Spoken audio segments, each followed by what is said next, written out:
Okay, good. Hi, good morning, Banker George. I hope you had a nice weekend. The weekend is kind of weird, something like yesterday it was sunny in the morning, and then all of a sudden thunderstorm, thunder lightning, and I was shopping at Costco, and oh my God, But then after half an hour, then it became sunny again, so kind of weird. But anyway, I hope you had a nice weekend. Um, the the economy it's okay. I mean, it's not robust, but it's okay. That's why the Fed stayed the interest rate at 5.5%, and because the inflation rate is still at 3.2. They want to keep it down to 2%, but I think it's a long road for them because for the last few months, the inflation has not been coming down as they expected, and that is why they're hesitant to reduce the interest rate at the earlier time. But nevertheless, they promised to have at least three interest reduction for the year 2024. So that's the good news.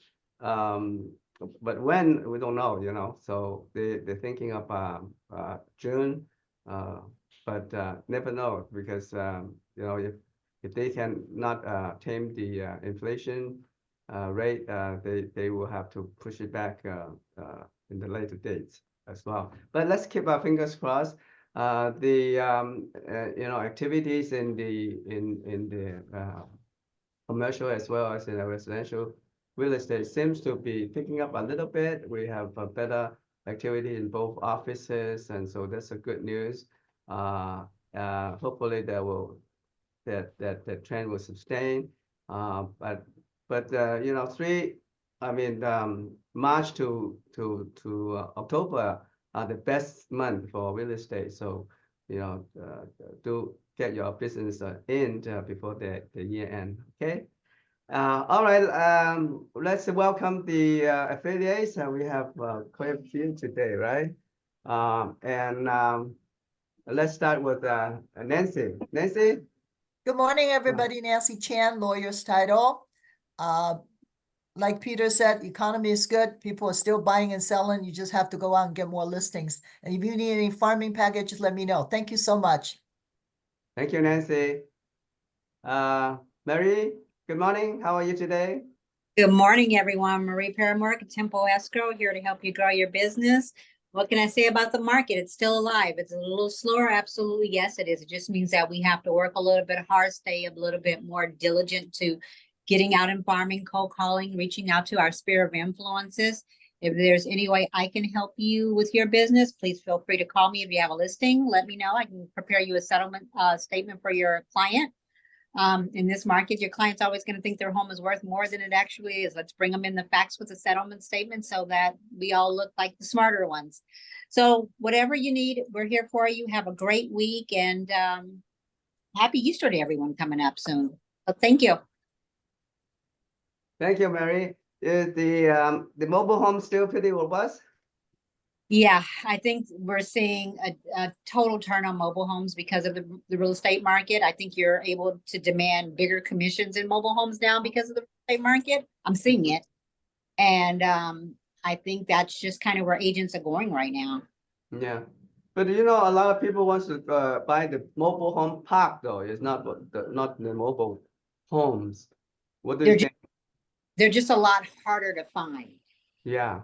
There aren't too many mobile park anymore. You used to have quite a few in our Almonte, but not anymore. They either converted it or they build mixed use projects. There's parks out there. Huh? There's a lot of mobile home parks out there, more than you think. Because sit in cubby holes. Like if you drive through San Dimas, Ontario, back this way, we have El Monte, we have Monrovia, Azusa, all of those have quite a few mobile home parks. Because I'm finding more and more, I'm finding more agents that don't normally do mobile homes, or finding that I'm being referred by someone who has a mobile home transaction in a park I've never seen. So I think there are a lot more mobile home parks than you imagine out there. There's a lot. I see. That's good. All right. Thank you, Maria. Thank Sandy, good morning. How are you? And Good morning. congratulations on getting your Alaska trip. Yep. When Can't is wait. it gonna be? September 9th through 13th. Oh, good, good. Yeah. That's a good time to go. Perfect time to go. Yeah, I yeah, like it a little warmer, so I'm perfect that way.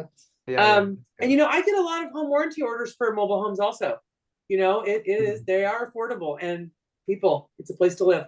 Now is the time. Everyone's right. This is the time to hit the ground running with your farming. I have the door knockers. I have the bags. It's all free. I'm happy to bring them to the office. I'm happy to mail them to your house, whatever you need to help you be successful. I'm here to partner with you with your home warranties. So I'll put my info into chat, and have a great week. Thank you, Sandy. Appreciate it. Okay, and besides, you need, are there any affiliates that are present? I'm here. Oh, Mark, I missed you. Let me pull out. When did you come in? No worries. I've been in. I just wasn't. Oh, I was okay. driving, so I didn't have video on You didn't show myself. your But face, huh? Okay. Anyway, good yeah, morning. but So how's everything? good morning, everybody. I just wanted to let you guys know that there's something called a non-admitted carrier in the business, and we're having to use that as an option for many homes that are closing, just because so many of your preferred carriers have pulled out of the business. What a non-admitted carrier in California means is that they are doing business in California. They are not going through all the regulations, so they have more flexibility in what they take.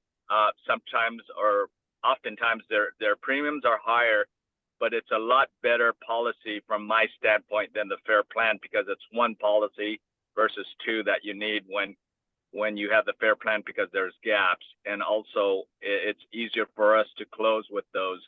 They are taking longer to get the policy, the proposals, but nevertheless, we have an option. So don't let what's been scaring you in the insurance market stop you guys from doing transaction. It's just, you just have to set the standards, as I said, and expectation to your buyers that it's going to be more challenging in today's market, but we can get things done. Again, I don't know how to emphasize this, because there's not a week that goes by where somebody's anticipating the seller's insurance or the buyer's insurance is going to afford coverage, and then they're finding out at the last minute it's not, and it leaves the escrow companies and the lenders scrambling for insurance. I'm here to assist you, Mark. You can contact me. I'll leave my information on your chat. Thank you. Thank you, Mark. Very useful. Peter. Yes. Hey, really quick, I'm going to do a 30-second spiel. Okay. Not only having the insurance property on residential, but it is really starting to spill over into the car insurance too. So be very careful with your car insurance. Quick story for me. You know, your insurance company sends you a bunch of paperwork. Well, my insurance company sent me my mileage confirmation that they send out here, and I ignored it or didn't see it. So when they went to go do my premium to renew my contract, they doubled my car insurance. Wow. So I called them and I'm like, why did you guys take so much money out of my account? Why did you do that? They said, because you didn't fill out your mileage insurance. So I said, well, no, still the same. I need you to change it back. They said, well, no, we'll gladly change it back, but this is what we need.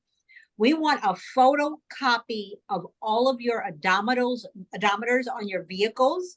Wow. Then we want a 12-month service from your car dealership for whenever your car was last serviced. And if all of those match up, then we will change it. Well, of course they didn't, and they doubled my car insurance. Oh my God, what a bummer. Wow. Yeah. Yeah, and I noticed that they want my odometer reading every year now from Mercury. So I have to give them their information. I didn't know that was so so serious. They double your insurance if you don't give them information. Wow, my goodness, that's a penalty. Yeah, I had to actually validate it with whoever serviced my cars. We have 4 cars. We had to get a letter from all companies had our car service for a year plus Yeah. Yeah. and they Wow. double. So be Wow. careful. Thank you. Thank you. Good information. Thank you very much. All right, Mark, thank you too.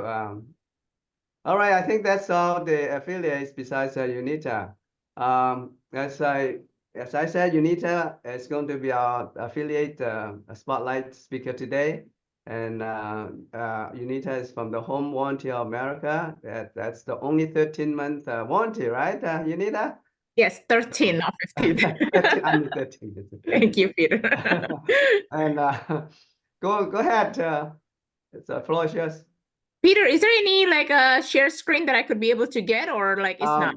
Michelle can do that for you. Michelle, can you let UNITA share screen, please?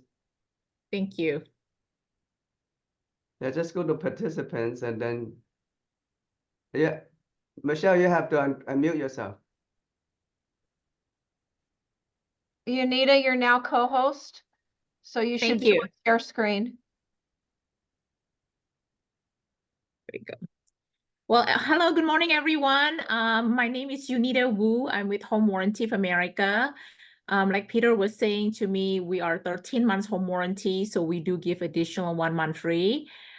This is like this is my brochure, is in English. So if you guys have any question and you guys do want a copy of the brochure, please let me know. I do have an English brochure, Mandarin brochure, and also a Spanish brochure. So just reach out to me. This is my contact information. My phone number is 213-880-4085, and this is my email address. But I will put it in the chat afterwards. That's okay. In the back of the brochure here, I do want to let everybody know we do sell over 5,000 square footage shoes. So if your house is a little bit bigger, please let me know, because we do have a bigger square footage that need to be entered into the RPA, right? Because the bigger the house is going to be a little bit more expensive, the insurance for the home warranty will be. We also have a duplex, triplex, fourplex, multiple year. We do have discount on a multiple year and a new construction. Right now, there's a lot of new construction coming in. The builder mostly will be doing the first year of the home warranty. Then we will be taking over the second, the third, or the fourth year if you like to have. The back of the brochure here, I do want to let everybody know we do have 3 programs. The basic is called Gold, the upgrade is called Platinum, and we also have a seller's coverage. The trade call fee is $75. This is the fee that we're giving up to the when the vendor's coming in for your deductible, okay? So for home warranty, we do cover unknown pre-existing, unknown insufficient, the heating system, for the Whirlpool bathtub, electrical system, just appliances inside the property also will be covered. Little bit something about myself. Okay, well, I'm so sorry. Let me finish this. So this is going to be an extra. So if you guys want to get an extra coverage, please do let us know, because a lot of stuff, the house has a pool, maybe want to get kitchen refrigerator, washer dryer, those are all additional coverage. You need to be added inside. So when you guys were doing a purchase contract, please make sure that you add all those additional coverage inside the property. The upgrade also comes with the rekey. So that anybody does not know what is a rekey, the rekey is basically they will put it in, they rekey your property after you move in. Okay, that will be up to 6 bulb and 4 new key. If you guys have any question, please reach out to me. A little bit about myself. I'm actually live in Indonesia when I was small, and I came here when I was 14, 15 years old with my brother. And, you know, just trying to work hard and then live an American dream. As you know, a lot of you guys are immigrant and I'm coming from immigrant. We're just trying to get a better life and better school in United States. And I lived there since then. And I have 2 daughters. Her name is Simone and Avery. It's getting bigger. It's 14 and 11 years old. And when I'm not working, I'm also a mom trying to take care of the kids. And we would love to travel. Just recently, I have an unfortunate things in my family. I have my father passed away recently. So, and my dad loves to eat and my dad loves to travel. So my goal for the future will be taking care of the kids and take care of them and be able to take them to travel to all the places that my dad wants to go. So I think that's it, a little bit about myself and about our home warranty. And thank you again for letting me be here, Peter, Michelle, and all the team, and co-banker George. And I'm looking forward to be working with you. I do have Mandarin, English, and Indonesian as well. So if anybody needs some help, let me know. I'll be happy to connect with your buyers as well. Okay, thank you, Unita. Thank Can you. you stop the sharing as well? Yes, I will do that. Sorry about that. All Thank you. right. Thank you very much. All right, that's good. As I said, you're the only 13th month home warranty, so that's good that you have such a feature for us. All Thank right. Okay. All right. I think that's all the affiliates, and appreciate our affiliates supporting our agents, and they're very knowledgeable and very supportive and very useful. So take advantage of them and call them if you ever need any information from them. Okay. All right. With that, I would like to take care of some housekeeping items. Now, as you know, the core banker home office is going to sunset the core banker email, which is the Outlook email, which is most of you are familiar with, and you used to get it free, and that's the official email that you get from the core banker home office. But after April 30th, there will be no longer available to you as a full feature email. But nevertheless, they will continue forwarding your Outlook email to the emails that you of your choice. In other words, if you find you have your Gmail account, that you can forward the Outlook email to your Gmail account, and it's free. They will continue to support the feature, but nevertheless, that you cannot use the full feature of the Outlook email as you used to be. So it is very important that you establish your personal email and transfer all the data from the Outlook into to your new Gmail or Hotmail or Yahoo email address. Okay, and we already had a training session last Friday by our tech guy Ben. Hopefully, you will have the knowledge or the know-how to either forward and also migrate the data to it. But nevertheless, he also gave you a step-by-step written notice or written brochure that you can just follow step by step and do that forwarding as well as the data migrating process. And also not Sunday, but this Wednesday at 1 o'clock, I'm hoping to get him back to do a hands-on in-person training with you in the training room in our Hamburg office. So if you can make it, and if you have any question about how to do that, just come in at 1 o'clock, and he can share that information with you. Okay. All right. Now and then there's a very important seminar that we are going to host for you.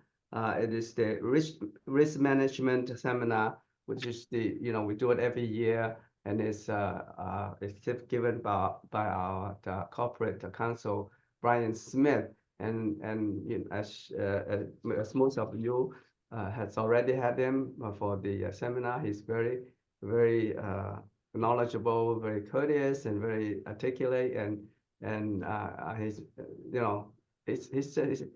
well loved. What can I say? Most of the agents love him. So he's going to do another seminar on April the 10th, 2024, which is on Wednesday at 10 o'clock. So don't miss that session. That is very good session to brush up the your knowledge about the avoiding risk, avoiding lawsuits, and so that you don't get in trouble. Okay, Mark, mark your calendar, April the 10th, 2024. Okay. And there will be because of the Easter week, we won't have any Friday training, and also the next Monday meeting, we won't have that either. So we'll take a little break, celebrate the Easter occasion. All right, and if you are Christian, or don't forget to go to church, and it's very important. They always told me, those Christian people always told me that they are CEO, and he said, what is CEO? He said it's for Christmas and Easter only. That means they go to church twice a year, Christmas and Easter. So so Easter is an important occasion for most of the Christians. Anyway, all right. Let's see what else. And I think that's about it for the announcement. And Michelle, do you have anything to update? Yeah. Peter, I'm getting a lot of questions regarding this upcoming commission where the MLS won't be showing the buyer's commission and I think it begins in July. Can you just topically go over it a little bit? Because I think I know you did some training, but there's still a lot of questions from agents. Yeah, How they're gonna get actually, paid. I'm planning to do that after we take care of the business, the company business, and at the end, instead of my formal presentation, I'll just open the forum to everybody so that they have if they have any questions or if they want to share some opinions or ideas, we can do that.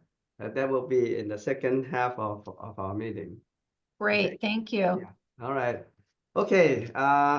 With that, I would like to hear what are we doing in Arcadia, Doug? Yeah, good morning, How are we everybody. doing? Well, we've had a number of closings this last week, which is really, really good. We have 6 listings and 6 new escrows I want to tell you about. On the listing side, on Duarte Road in Arcadia, we have a 2-bedroom, 2-bath for lease, $2,700 a month. On Prospect in San Gabriel, we have a 2-bedroom, 1-bath for $2,400 a month. And on 11th Street in Pomona, we have a 2-bedroom, 1-bath for $1,850 a month. Alden Lai listed a property in Pomona, really nice house, 3-bedroom, 4-bath, $799. Ming Lee has got a residential lease in San Marino, 3-bedroom, 3-bath, $5,600 a month. And Alden Lai came in again with a commercial sale in West Covina for $1,099,000. On the new business we've had, Camellia, her listing sold in St. Gabriel. Congratulations, Camellia. She did a great job on that. $898. Stephen Sadler double-ended a lot in Adelanto for $15,000.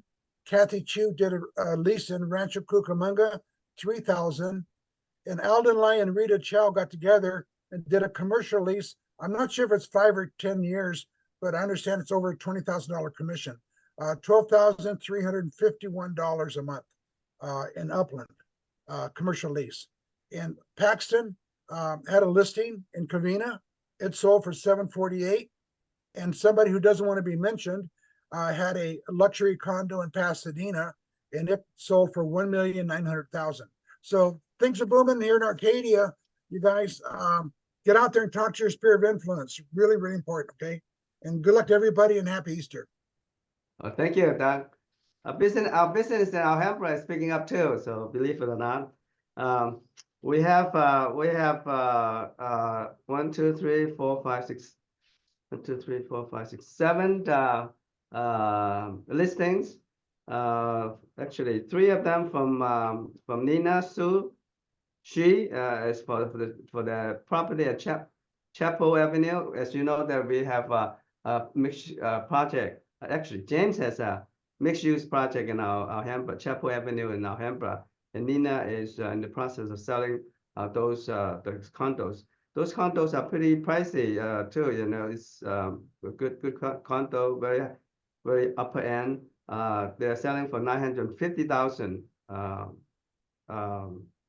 A piece. And so Nina has 3 of them. One is for Unit A and Unit B and Unit C. They are all selling for $950,000. So congratulations, Nina. And then Shimei-Cam has 2 commercial listing in City of Industry and Roland Heights. One is for $3,801 per month, and the other one is for $7,092 a month.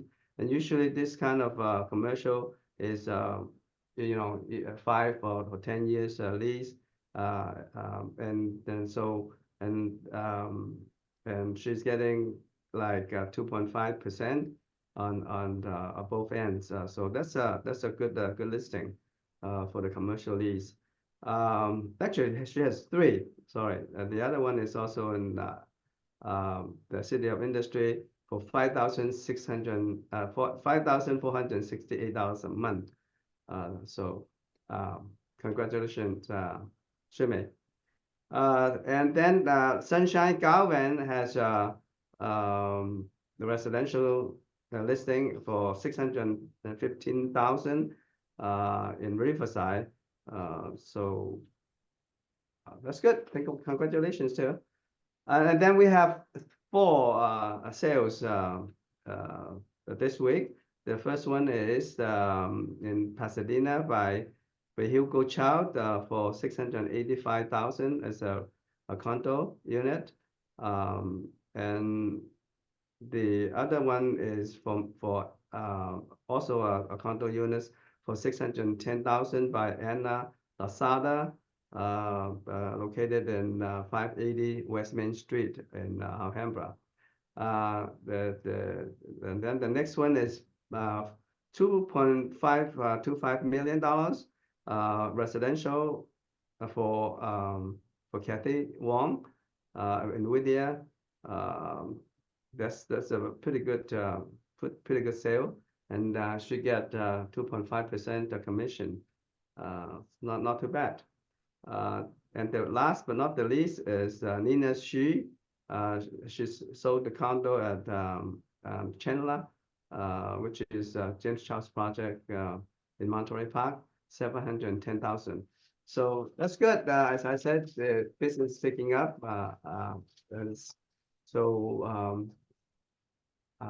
That's good. All right. Let me see. Anything else that anybody has not mentioned about the price reduction or any new sales or listings that you want to supplement? Okay. If not, then we're into the main topic today. As you know that the NAR last week they has reached a settlement, tentative settlement with the plaintiff in the Bernard versus the NAR. They want to settle that the whole thing for $418 million.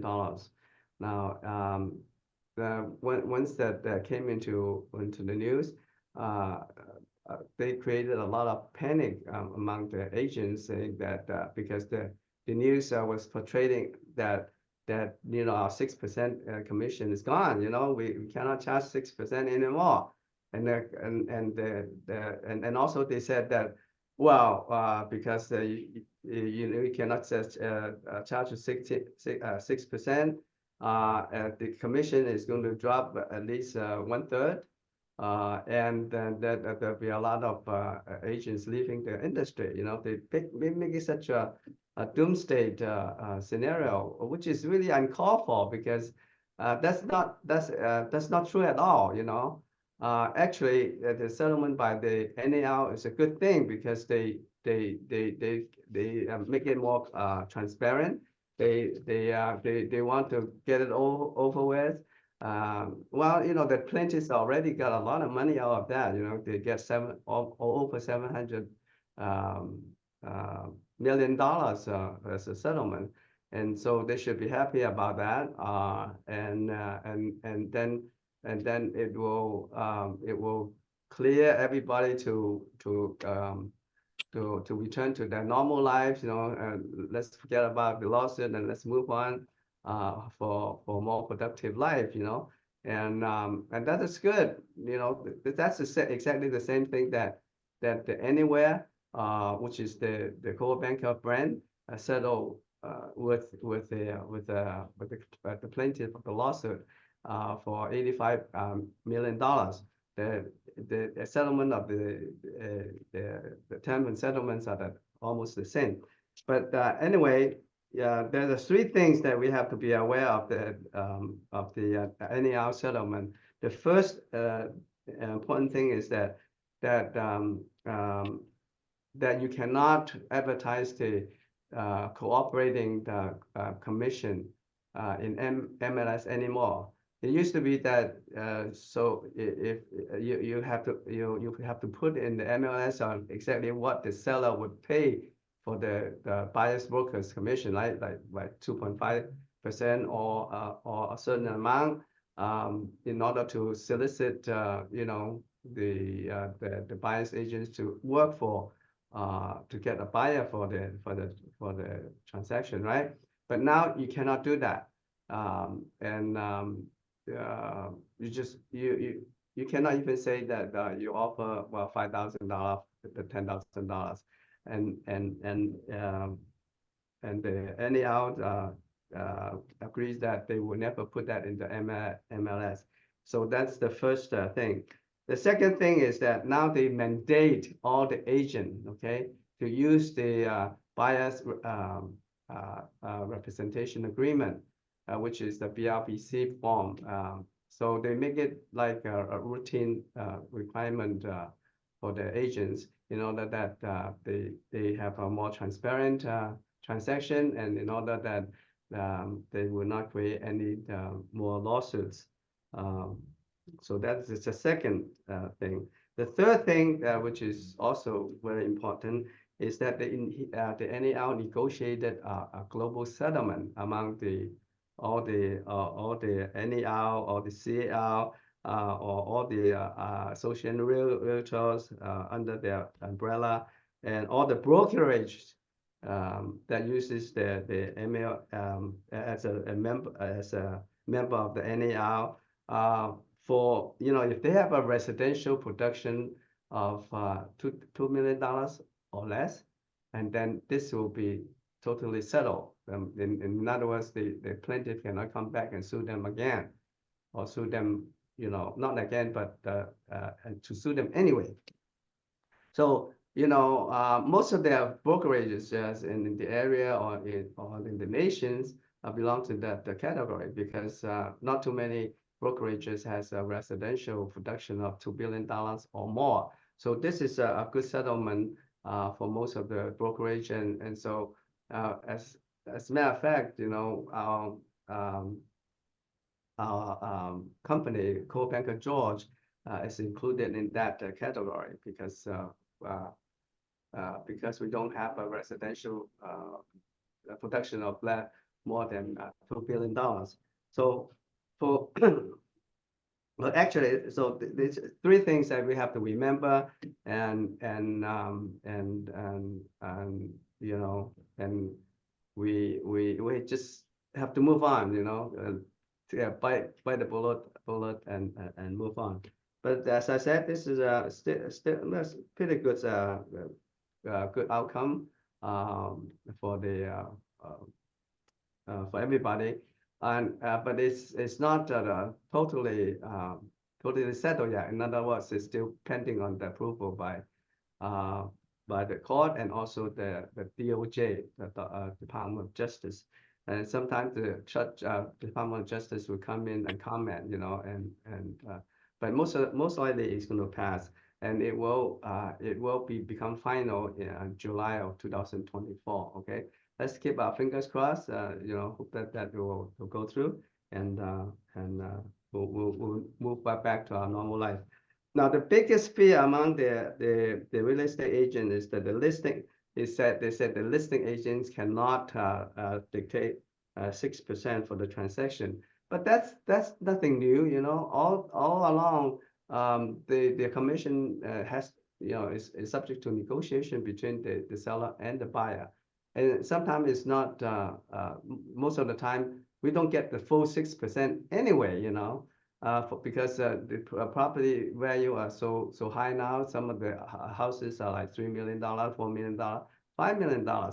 So for those luxury homes, we don't get 6% anyway. So now, so it's nothing really changed. But nevertheless, the only things changed now is that you have to negotiate for the commission before you put it on your listing. So in other words, you have to let the seller know, or negotiate with the seller how much total commission the seller is going to put on the table. And then from what they put on the table, you share you share some of the commission with the buyer's broker. Now, if the buyer's broker doesn't said that it's not enough for me, and so he can go to the buyer and say, hey, can you give me some more commission? And that is negotiable too.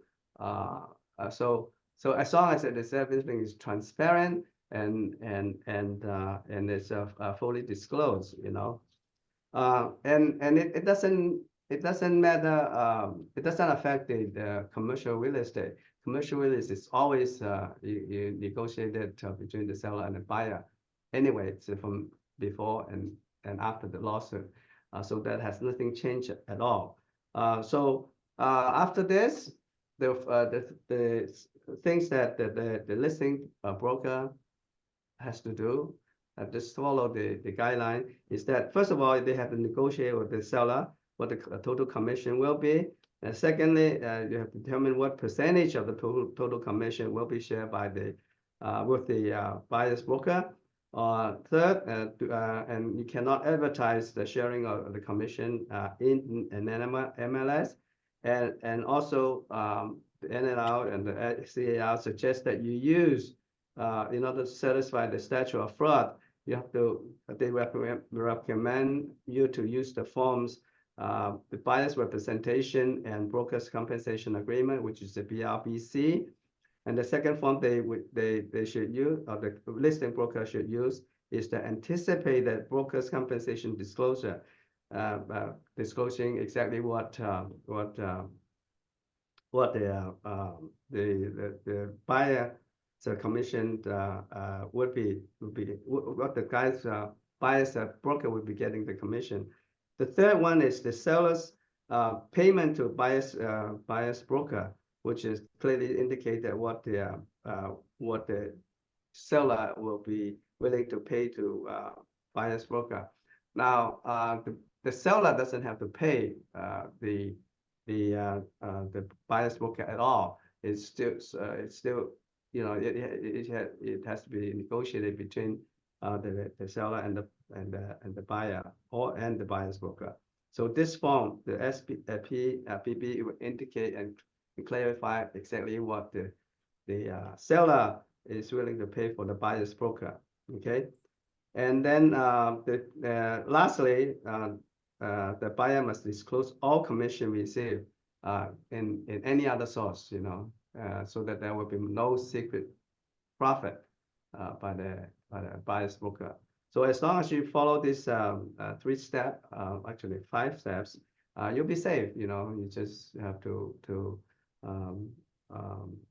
do it methodically and also transparently. Everybody should know. Now, the next thing is that now, what if the seller is not willing to pay for the broker, buyer's broker? Because the law, allow us not to pay for the buyer's broker. So I'm not going to pay for it. I'm just going to, instead of 6%, I'm just going to pay you 3%. So you take care of the rest. Well, then you have to tell the seller, being the listing broker, has to tell the seller that, hey, if you only pay for my service and you don't pay for the buyer's broker, there will be no broker who will be representing the buyer. And then you, because of that, you won't get too many buyers to coming to your door. You know, you'll take a lot longer to sell the property, and there's be a lot of trouble with that because you know nobody will know that you're selling the property. But buyer certainly can represent themselves, but most likely the buyer has limited knowledge about the real estate and the intricacy of the real estate transaction. So you know, they are prone to make mistakes, and if they make mistake, that will affect you. And if they are not happy, they can sue you. You know, so that's not to your advantage not to pay the buyer's broker, and it has been traditionally the way that is handled. You know, if you want to sell your property, you have to pay for people to work for you. You know, and the people who are working for you is your listing broker and also the buyers the broker, and you know, and being the listing agent, you cannot, if the buyers would not pay for the service, it's a conflict of interest to represent the buyers too, you know, because you can get paid, and there's no sense that you should have a fiduciary duty, you know, for the buyer. So just explain it to them, and you know, make sure that they understand this, and then we'll do it accordingly.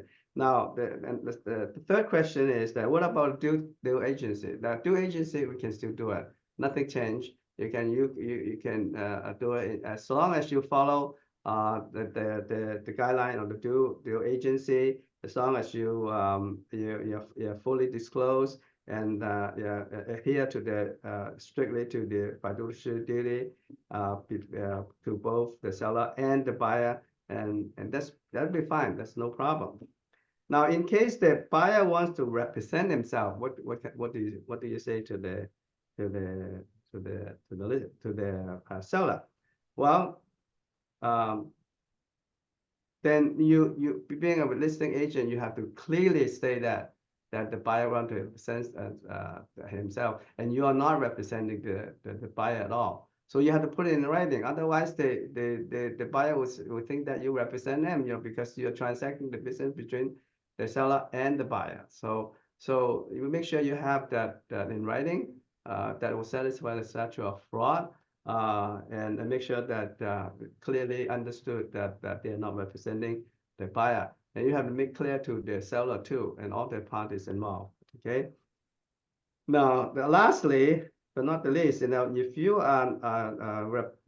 have the BRBC, and it's a non-exclusive listing, a non-exclusive BRBC, you must protect your rights on the property that you have worked on under the representation period by giving the buyer the notice of a broker involved property.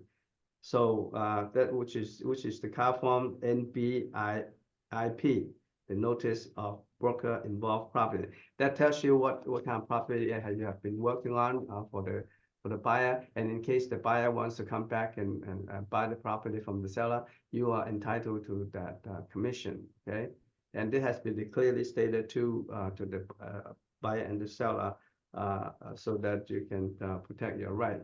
So those are the essence of the NAR settlement. As I said, nothing to be alarmed about. You know, nothing really changed except that now you have to be careful. You have to be transparent. You have to negotiate, and you have to be talking to both parties. You know, make sure that they have a clear understanding. And if you do that you have nothing to worry about. Okay, and you will still get the usual commission. And the procedure may be a little bit different, but you know, it will be more or less the same.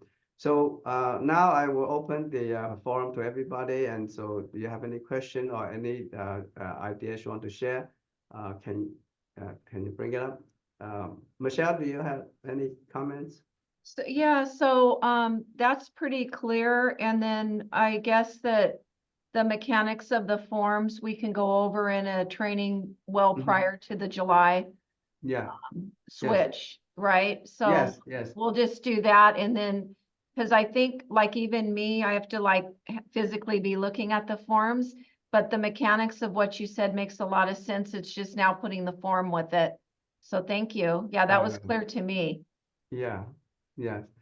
Yeah, I receive a lot of questions and they can become in panicky and saying that, hey, what happened to our practice in real estate? I said, don't worry, you know, uh, it's overblown outside, and the press is really doing a poor job of reporting that settlement to the public, which took a but- lot of explanation from the car too, car already had sponsored some seminars to clarify the situations. Yeah. And I myself, I sent you a couple of video too that will explain some of the intricacy of the settlement. But Peter? if you have any question, it's time to bring it up and you can ask me now. I have a question Yes, Marcy. for you. Yeah. So, okay, I understand most of the information that's out there and what you've explained. It would be great, yeah, if we could have a training on what forms that we need to use now.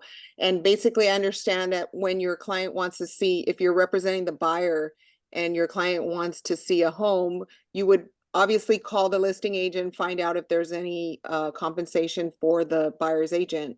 Yes. But Yes. now, what if, I guess my question is legality, like if they are not offering any compensation and your buyer still wants to see the property, but now you're saying, well, I can't show it to you because they're not offering any compensation. What are we going? No, I did say that you cannot show it to them, but you cannot represent them. You can still show it to them if they represent themselves. Right. Now, are we going to be seeing any legal problems where buyers are saying, well, you showed me the property, but now you don't want to represent me because the seller's not paying. I can't afford to pay you because my loan doesn't allow it. But you're not representing me. Now, are we going to? No, you can't. You can. The buyer cannot force you to represent him. If he doesn't want to pay for your service, why should you represent him? Okay, but it's not going to be any It's not. It's not illegal. Of course not. discrimination It's because they not. can't afford to pay you, but you were. Yeah, you said that if you don't want to pay me, you can represent yourself. But you just tell them that what's the danger of representing themselves. All the disclosure requirements, all those intricacy of the due diligence that they have to go through. Explain to them and then let them decide if they still want to go to represent themselves. Be it. But you're not going to represent him if he doesn't pay you. Why Okay. should? At that point, if they say, okay, I can only afford to pay you $7,000 or whatever, like a flat fee, that's all going to be acceptable, right? Whatever. Yeah, sure. If it's acceptable to you.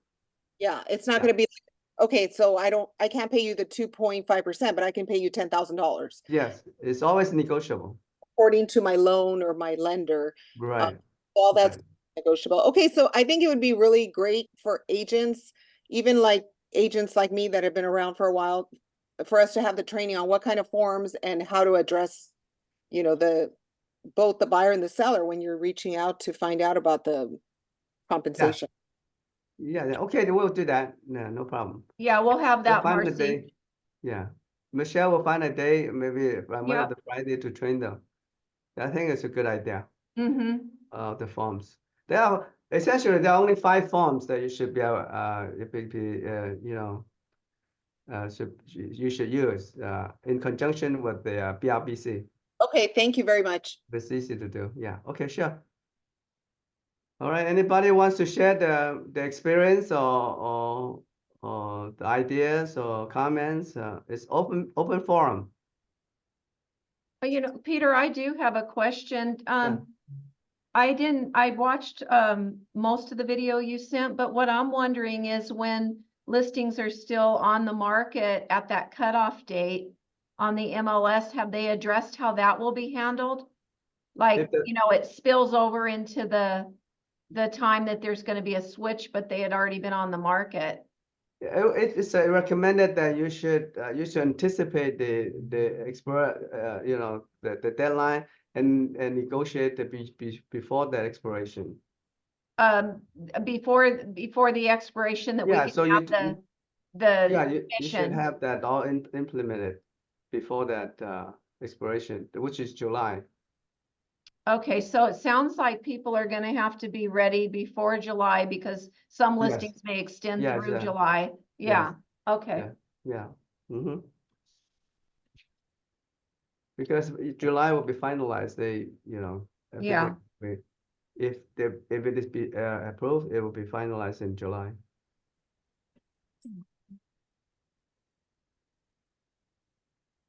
Okay, so anybody has come across any difficulty from the sellers or buyers in this respect that you want to share with everybody here?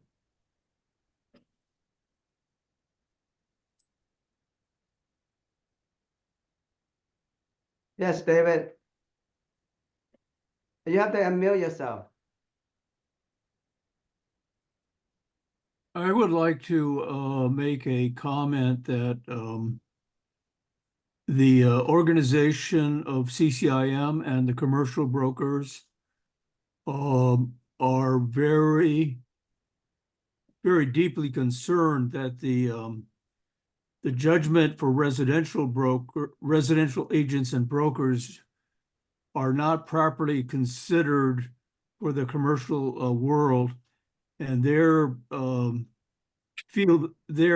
stating quite vociferously that the requirements accepted by NAR or negotiated by NAR in many ways do not respect the needs and requirements of commercial brokers. Mhm. I happen to agree with them, but I'm not going to say what it is. It's something that really has to be addressed because the requirements for doing a commercial transaction are quite different Mhm. from doing the transactions for a residential. And so eventually all of this will be sorted out by CCIM and the NAR organization, because you have a whole bunch of commercial brokers of CCIM designation throughout the United States that want to have a clear refinement respecting the needs of the commercial world. And I agree with them. On the other hand, what is unique about Coldwell Banker George Realty is its ability to allow agents to represent both residential clients and commercial clients.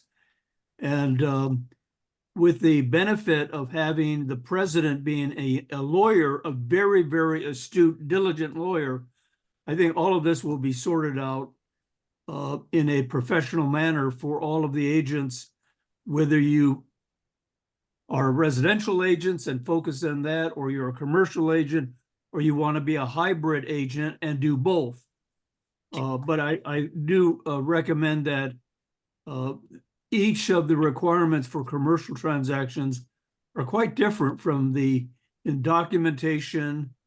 But fortunately for many of us, Coldwell Banker George Realty has provided the tools and the equipment and the platform, like access to CoStar, access to LoopNet, access to AIR commercial contracts. So I want to thank you, Peter, for being very precise and very productive in addressing the needs of commercial agents, in addition to addressing the needs of residential agents. That's all I have to say. Okay. Well, David, thank you for your comment. Appreciate that. And if you believe me, we are all monitoring the situation, and we'll give you the update as it comes in. So just stay tuned. Well, I basically am very thankful, but I also am very open-minded.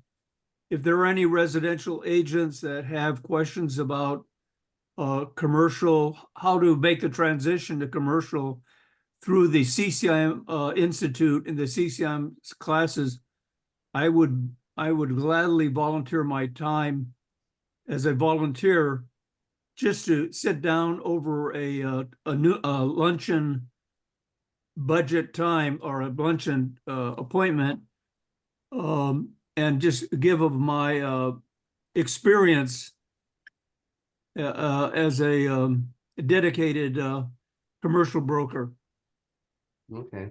I just Thank want you to for your share that offer, with you. David. Appreciate it. Appreciate it. Okay, any more comments? Well, I guess it's crystal clear, and it's right on time right now. It's 11 o'clock. So, all right. Any more comment from you, Michelle? No, we'll get the forms training as Okay. Marcy asked about, That's good. ready way before, so that'll be upcoming, so look for the announcement. Okay, great. Appreciate it. Thank you very much. Okay, guys, have a nice week, and yeah, see you later. Bye-bye. Bye, everybody. Bye. Bye-bye. Have a good Bye-bye, one. everybody. Thank you. Thank you.